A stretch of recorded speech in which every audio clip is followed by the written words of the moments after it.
Last part के and में हमने देखा था कि वॉर गॉड पैलेस में सभी वॉरियर्स और कंट्री लीडर्स के बीच मीटिंग हुई थी, जहां मो हेंडरसन ने सभी को उस मॉन्स्टर के बारे में बताया था। तो उस मॉन्स्टर के बारे में जानने के बाद मैक्स बबाता के पास आया था ताकि वो ये जान सके कि क्या वो इस मॉन्स्टर को हरा सकता है। इस पे बबाता ने उसे बताया था कि ये बहुत ही मुश्किल है, क्योंकि ये एक गोल्डन हॉर्न बेहेमोथ है जो बहुत ही ताकतवर होता है, पर इसे हराने का एक रास्ता है, लेकिन उसके लिए हमें एक पावरफुल वेपन बनाना होगा और उसकी मदद से बहुत ही क्लोज रेंज में इस पे अटैक करना होगा। तो ये सुन के मैक्स ने बबाता से इस मॉन्स्टर की ताकत पूछी थी। अब आगे तो इस पार्ट की शुरुआत में मैक्स बबाता से गोल्डन हॉर्न बेहेमोथ की पावर पूछता है, क्योंकि वो उस मॉन्स्टर से लड़ने से पहले उसकी पावर जानना चाहता था। तो बबाता इस पे उस गोल्डन बेहेमोथ की एक वीडियो चलाती है और उसके चेहरे पर जूम करके मैक्स को दिखाती है कि देखो, इस बेहेमोथ के हॉर्न के साइड में एक और हॉर्न जैसी चीज है और इन्हीं चीजों से एक बेहेमोथ की पावर का पता चलता है, क्योंकि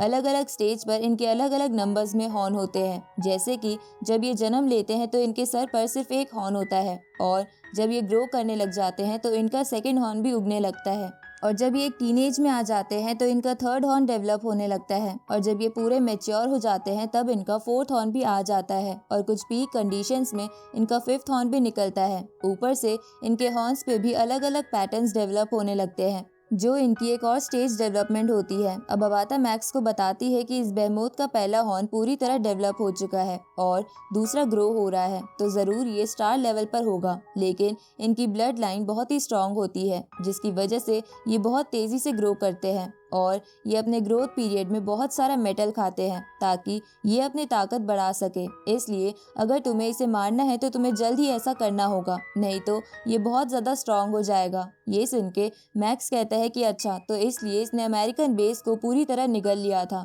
क्योंकि वो मेटल से बना था। इस पे बबाता मैक्स से कहती है कि तुम इतनी भी चिंता मत करो, भले ही ये एक एलियन क्रिएचर है लेकिन फिर भी ये लगातार मेटल नहीं खा सकता। इसकी हर दिन की मेटल खाने की लिमिट होती है, इसलिए ये इतनी जल्दी भी पृथ्वी का सारा मेटल नहीं खा पाएगा। लेकिन मैं फिर भी तुम्हें ये सजेस्ट करूंगी कि एक स्टार लेवल के बीस्ट को मारना बहुत ही मुश्किल होता है। ऊपर से ये तो एक गोल्डन बेहेमोथ है जिसकी ब्लड लाइन बहुत ही ज्यादा स्ट्रॉन्ग है, जिसकी वजह से इसे मारना और भी डिफिकल्ट है। इसके बाद बबाता मैक्स को बताती है कि मेरे मास्टर ने ये सुना था कि एक बार एक इमोर्टल लेवल वॉरियर की मुलाकात एक प्लैनेट लेवल गोल्डन हॉर्न बेहेमोथ से हुई थी, जिसको देखकर उस इमोर्टल वॉरियर ने उस बेहेमोथ को मारने का फैसला किया था, जो दिखने में इजी लग भी रहा था क्योंकि वो एक इमोर्टल वॉरियर था। पर जब उस वॉरियर ने उस बेहेमोथ पर अटैक किया तो वो बेहेमोथ वहां से भाग गया, जबकि एक इमोर्टल वॉरियर के हाथों से बचना लगभग नामुमकिन होता है, जिसकी वजह से मैं तुम्हें कह रही हूँ कि तुम शायद इसे हरा दो, लेकिन अगर तुम इसे मारना चाहते हो तो वो बहुत ही मुश्किल है। इस पे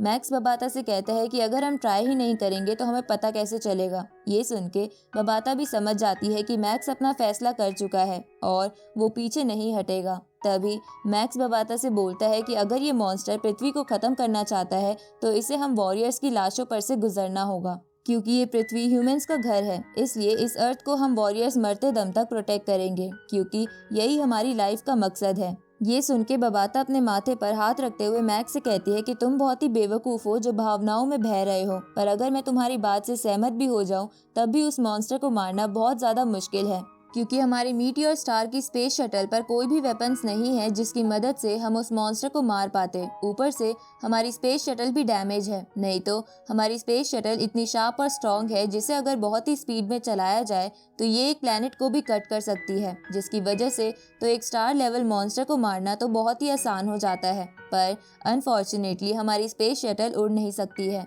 ये सुन के मैक्स कुछ सोचने लगता है। अब वो वापस अपने हैंड डिवाइस से वॉर गॉड पैलेस में आ जाता है, जहाँ कमांडर मिलिट्री चीफ से पूछता है कि अगर ये मॉन्स्टर स्टार ट्रेवलर लेवल के 8th और 9th स्टेज पर होगा तो क्या हम इसे हरा सकते हैं। जिस पे मिलिट्री चीफ कहता है कि हाँ, हमारे पास इसे हराने की कोई उम्मीद तो होगी, लेकिन अगर ये एक स्टार लेवल मॉन्स्टर हुआ तो इसे हराने की पॉसिबिलिटी सिर्फ 10% होगी। ये सुन के कमांडर मिलिट्री चीफ से पूछता है कि क्या हम इस पे बहुत ही बड़े न्यूक्लियर बॉम्ब का इस्तेमाल नहीं कर सकते, जिस पे मिलिट्री चीफ कहते हैं कि आर वायरस से पहले हमने सुपर लार्ज न्यूक्लियर बॉम्ब्स की टेस्टिंग नहीं की थी क्योंकि हमारे पास इतनी जगह ही नहीं थी, लेकिन अब क्योंकि ह्यूमन एक रेस्ट्रिक्टेड एरिया में रहते हैं तो मैं इसे टेस्ट करने की परमिशन दे रहा हूँ और इसका डिटेल प्लान हम बाकी कंट्रीज के एक्सपर्ट के साथ मिलकर कर लेंगे। लेकिन अगर हमारा ये प्लान भी फेल होता है तो हमें नेशनल हेरिटेज प्रोजेक्ट शुरू करना होगा। ये सुन के कमांडर थोड़ा दुखी होते हुए कहता है कि आर वायरस के बाद से हमने बहुत सारे आम लोगों को मॉन्स्टर के हाथों मरते देखा है। ऊपर से अब किसी सिटी में शांति भी बनाए रखना बहुत मुश्किल है, इसलिए मुझे लग रहा है कि अब हमें वो प्रोजेक्ट चालू करना ही होगा और शायद हमारी फ्यूचर जनरेशन वैसे ही रहेगी। इसके बाद वो कमांडर कहता है कि मुझे लगता है कि यहाँ बैठे सभी लोग मेरी बात से सहमत होंगे, इसलिए आप सभी इस प्रोजेक्ट को सीक्रेटली स्टार्ट कर दो और अगर हम इस मॉन्स्टर से नहीं निपट पाए तो हम प्रोजेक्ट को ऑफिशियल करके बहुत ही लार्ज स्केल पर इस पर काम करना शुरू कर देंगे और सारी जनता को भी इस बारे में बता देंगे। अब इस प्रोजेक्ट का नाम सुनकर वहाँ बैठे सभी वॉरियर्स और कंट्री के लीडर्स बहुत ही दुखी हो जाते हैं। तो कमांडर सबसे कहता है कि इस प्रोजेक्ट का डिटेल प्लान आपको वॉर गॉड पैलेस से बाहर निकलने के बाद भेज दिया जाएगा। इधर मैक्स इन सभी वॉरियर्स को उदास देखकर सोचता है कि भले ही ये कैसे भी हो, लेकिन ये अर्थ को प्रोटेक्ट करने से पीछे नहीं हटना चाहते। इस तरफ मास्टर ली शैन मास्टर हॉन्ग से पूछता है कि क्या आप भी इस प्रोजेक्ट को शुरू करने के लिए सहमत हो। ये सुन के मास्टर हॉन्ग कहते हैं कि मुझे नहीं पता, लेकिन मुझे इतना पता है कि मैं अपनी लास्ट स्ट्रेंथ तक उस मॉन्स्टर से लड़ूंगा, क्योंकि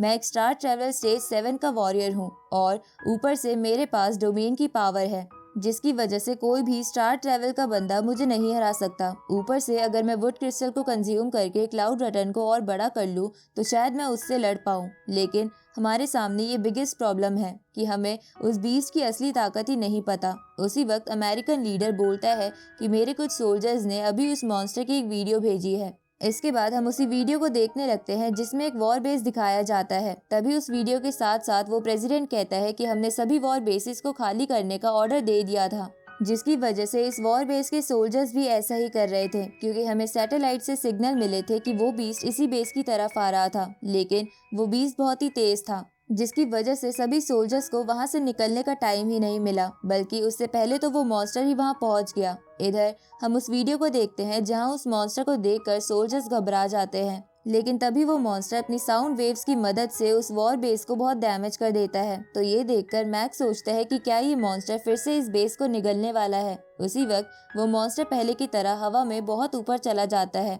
जिसकी वजह से उस बेस के सोल्जर्स को भी यही लगता है कि वो उस बेस को निगल जाएगा, इसलिए वो जल्दी जल्दी वहां से निकलने की कोशिश करते हैं, लेकिन वो मॉन्स्टर अचानक से तेजी से नीचे आकर उस बेस से टकरा जाता है, जिसकी वजह से वो पूरा बेस डिस्ट्रॉय हो जाता है और वहां के कई सोल्जर्स मारे जाते हैं। उसी वक्त वो मॉन्स्टर वहां से भाग रहे कुछ फाइटर जेट्स को देखता है, तो ये देखकर वो मॉन्स्टर खुद को चार्ज करके लेजर बीम से उन प्लेन्स को उड़ा देता है। ये देखकर मैक्स और सभी एल्डर्स चौंक जाते हैं। साथ ही वहां बैठे बाकी वॉर गॉड वॉरियर्स भी आपस में बातें करने लगते हैं, क्योंकि उन्होंने इस मॉन्स्टर की लेजर पावर पहले नहीं देखी थी। उसी वक्त वो अमेरिकन लीडर वहां बैठे सभी लोगों से कहता है कि इस बार इस मॉन्स्टर ने इस बेस को निगला नहीं, बल्कि इसे डिस्ट्रॉय कर दिया। साथ ही हमें इस वीडियो से पता चलता है कि ये मॉन्स्टर लॉन्ग रेंज अटैक भी कर सकता है। तभी ये सुन के सोकोलोव गुस्से में अपना टैबलेट नीचे फेंक देता है, जिसकी वजह से सभी लोग उसकी तरफ देखने लगते हैं और मास्टर हॉन्ग उससे पूछते हैं कि क्या हुआ। तो सोकोलोव सबको बताता है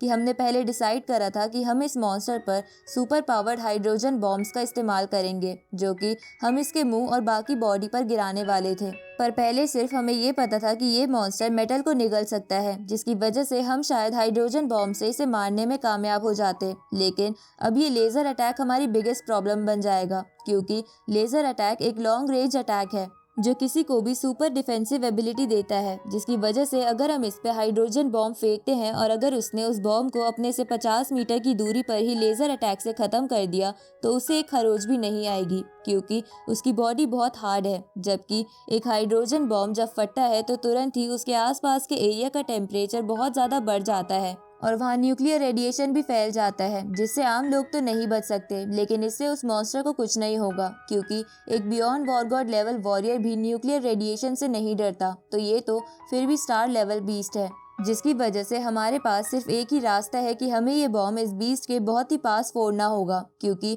इस बॉम्ब के फूटते ही एक फ्यूजन रिएक्शन होता है और उससे एक ह्यूज अमाउंट में एनर्जी निकलती है जो सभी डायरेक्शन में फैलती है, लेकिन दूर जाते जाते इसका असर कम होने लगता है। इसलिए हमें कैसे भी करके इस बॉम्ब को इस मॉन्स्टर के मुंह के पास फोड़ना होगा, और अगर ये बॉम्ब इसके मुंह के अंदर चला गया तो ये बहुत ही अच्छा होगा, क्योंकि इसके मुंह में डिफेंस करने के लिए कोई स्किन नहीं होगी, जिसकी वजह से ये बॉम्ब इसके मुंह के चीथड़े चीथड़े उड़ा देगा। अब ये कहते ही ये पार्ट यहीं खत्म होता है।